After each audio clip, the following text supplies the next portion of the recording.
our country in the beautiful nation of Niger. Your role is important. Today, because of the ongoing and devastating war, the imperialistic forces have tried to tear our unified and strong society apart, completely and utterly annihilate us, and make sure that we can never lift our heads again and are forced to submit forever. However, the effect that they are expecting or hoping for will, unfortunately, never come to pass because the required conditions and circumstances simply do not exist. Because instead this war has come to bond us, unite us, and more than ever, we remain standing.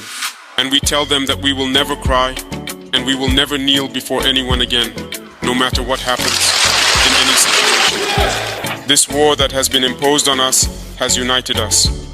It is in this war that AES was born. AES will change the history of Africa, will change the history of the world.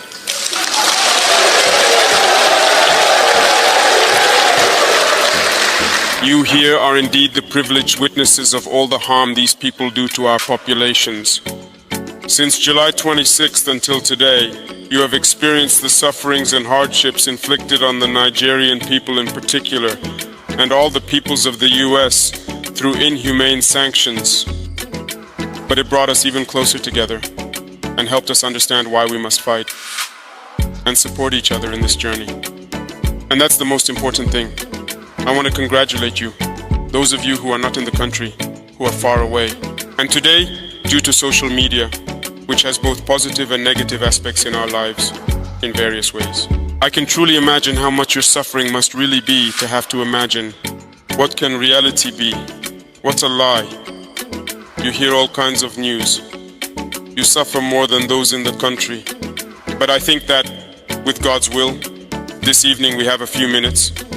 We will have, in any case, exchange freely on many themes, and also, and especially any grievances you may have, because these are the same realities that we now share with our brothers in Niger. So, be thanked once again, because despite being away from the motherland, you have always indeed significantly contributed, and truly through all of you in the diaspora, to the Patriotic Support Fund.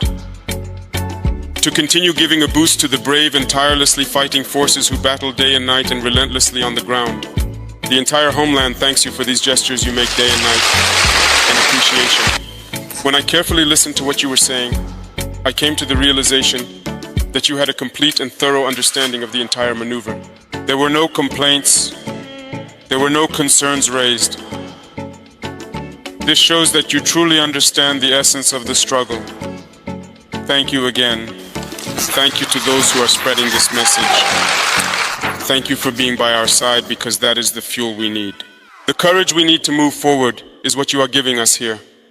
You understand the situation. There is no reason to get discouraged, to get tired, or to hang our heads. We will move forward. I will therefore make it my duty to keep you updated on the news from the country. As you have closely followed for several years now, we are being relentlessly attacked from all possible sides.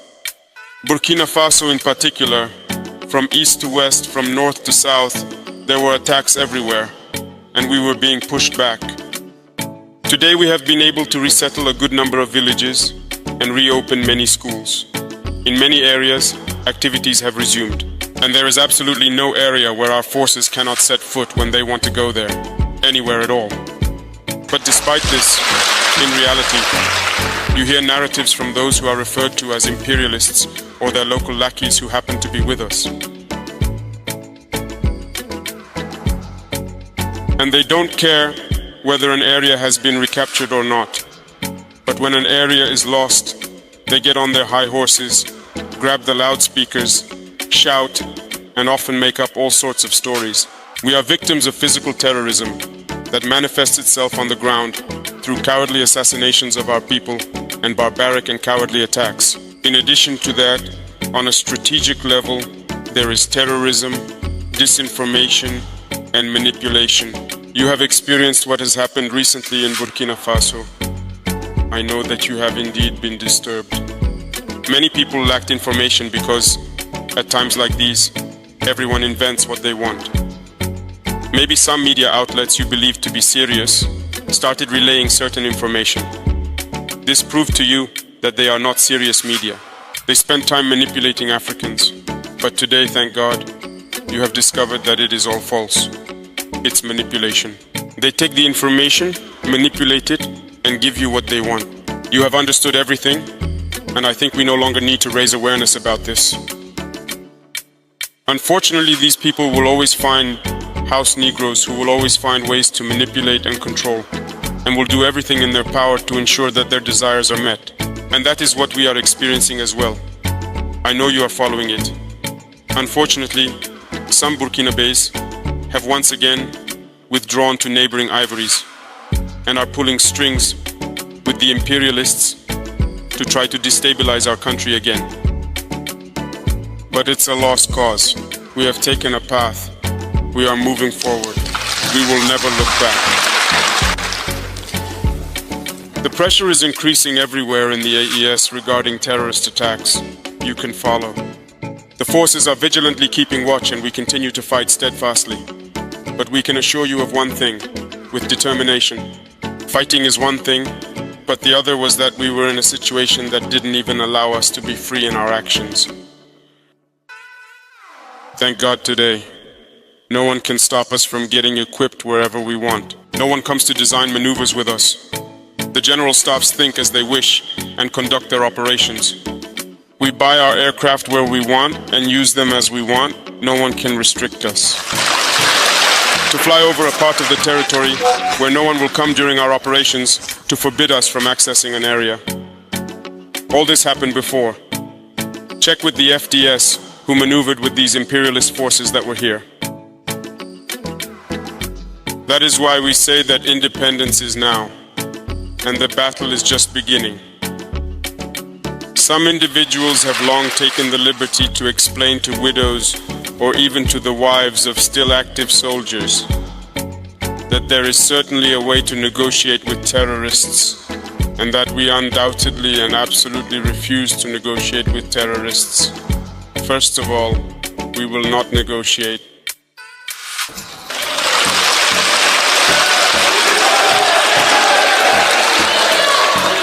We are definitely going to fight. Let that be clear to everyone. We see some who take great pleasure in frequently appearing on TV shows. We don't know where they learned their strategy, security experts of I don't know what, and saying no, we need to dialogue. That's the term they finally found instead of negotiating, dialoguing. Dialoguing with whom? If they know him, let them send him to us. As far as I know, we opened the door by creating the call center. If he wants to lay down his arms, let him call and lay down his arms. We will see what to do for him. Burkina Faso must definitely be a forbidden destination for those mercenaries. And we will fight across the entire AES space to liberate our lands and to be able to thrive. They spent time making us understand that we are indeed poor. Every year, you see the results. So Niger is second to last. Burkina Faso is what number? That's what's happening. And they like to rank countries from the richest to the poorest. And it's us, the poorest countries, the Sahelian countries. We ended up fighting over the scraps. We took responsibility. We told you to leave our country. We will organize and develop ourselves. Yet, you say you are not leaving. I can't understand. If we are poor, we have nothing. But leave. Let us be. We will work. Why don't you leave?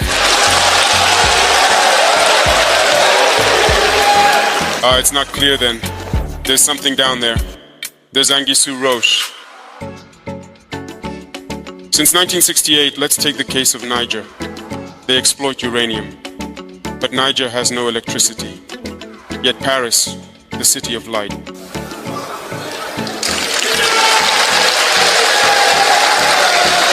That's normal. But leave us alone. We will develop. We will manage with our uranium too. We will know what to do.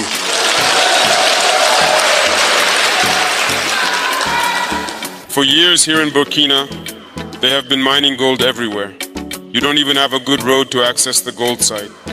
Why? Now we know exactly how to exploit gold. I don't know why we even give permits to multinationals from those countries. We will exploit our gold ourselves. We have already started. We will begin. We will do it. We are still in the process of reorganizing and equipping the army. We have not yet reached the level we want. But we are controlling the situation, we are staying the course, and we are going to ramp up because the equipment will come, the numbers will increase. We are going to fight. That is certain.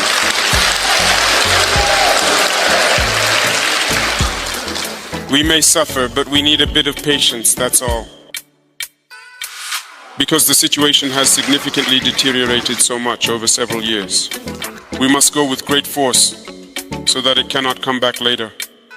When we resolve it, it's once and for all, permanently. We are gathering everything necessary and essential needed to open the different and various routes that connect the states of the AES. And they are fighting to prevent these routes from opening. Because AES is a nightmare for them, it must not happen. We must not integrate in any way at all. However, we will ultimately defeat them in the end. In any case, you have waited a lot. I can't write about all the topics. But know one thing, on all fronts, battles are indeed being fought. You are the guarantors of what will be written tomorrow. It's you. They should do everything to ensure that we never go back. It's not even possible. It's a point of no return, as Colonel Goita said last time. And we count on you. Be in solidarity with your Nigerian brothers. Be ambassadors of Burkina Faso here. This solidarity must be expressed on all levels. We know what the Nigerian people are enduring. We are doing everything we can to lessen that suffering. The people have shown an impressive and enduring resilience, adapting and thriving despite significant challenges. Those who make us suffer like this, I bet their people cannot endure what the Nigerians have endured. They too would find it incredibly difficult to withstand the hardships and challenges that the Nigerians have faced. Hold on, stay united together, and as for us, we will spare no effort, completely, to ensure that the legitimate aspirations of our peoples are indeed fulfilled. That's why we are here. Hold on, and pass the message to the entire diaspora and the community to stay strong and stand tall. Because Burkina Faso is also about that. It's about those people who fought to leave us this land, and we have the duty to fight for the next generation. A big thank you to everyone. Ibrahim Traore became president at a notably young age, making him one of the youngest leaders in Africa. His youth represents a break from the norms of older, often entrenched leaders in many African countries. Traore, a captain in the military, came to power through a coup d'etat in September 2022. The military takeover was driven by frustration within the previous government's handling of security issues, particularly the ongoing Islamic insurgency in the Sahel region. His administration has focused on combating terrorist groups and restoring stability in regions plagued by violence. He has prioritized restructuring the military and enhancing capabilities to better address security challenges. Traore has managed to connect with the younger population of Burkina Faso, who see him as a figure of change and hope. His rise to power has been seen as a potential catalyst for addressing the needs and aspirations of the youth. His leadership style and rhetoric often resonate with the younger generations, fostering a sense of empowerment and involvement in the political process. Traore has expressed a commitment to fighting corruption and improving governance. His administration has promised to implement reforms aimed at increasing transparency and accountability within the government.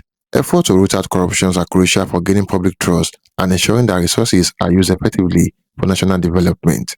Traore's government has worked to strengthen diplomatic ties with neighboring countries and international partners to tackle regional security issues collaboratively. His approach to international relations includes seeking support and cooperation to enhance Burkina Faso's security and development prospects. Traore's rise to power is seen by many as a departure from the traditional political landscape in Burkina Faso. His leadership symbolizes a potential shift towards addressing long-standing issues such as security, economic challenges, and political stagnations. We hope Ibrahim Traore succeed. Thank you for watching. Don't forget to like and share your thoughts in the comment box below. Until next time, cheers and have a good one.